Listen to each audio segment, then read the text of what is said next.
In today's video, I'm going to teach you how to connect BDO to PayPal if you want to link your bank account to PayPal so you can move money more easily. This is a very simple process. I'll walk you through it clearly so you can follow along at your own pace.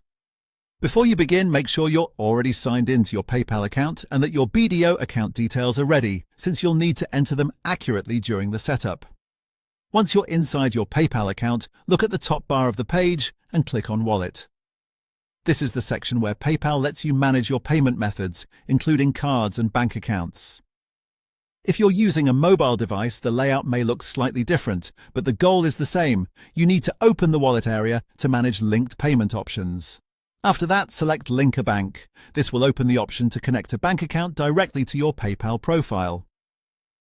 PayPal uses this feature to let you transfer funds between your PayPal balance and your bank, so this is the correct place to start the connection. Next, search for BDO and select it from the list of available banks.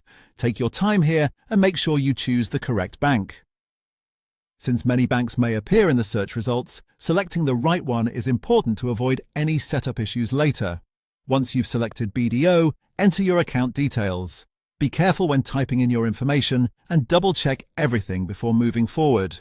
Even a small typo can cause the linking process to fail or delay verification. It's always a good idea to review the details one more time before submitting them. When everything looks correct, confirm the connection. PayPal will then process your request to link the bank account.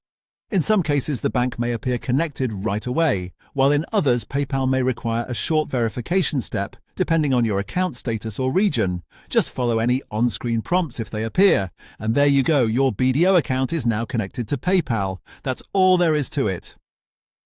As a quick tip, if the bank doesn't link successfully on the first try, go back and check that the account details were entered exactly as required. Keeping your account information accurate will make the process much smoother. Thanks for watching, and I'll see you in the next video.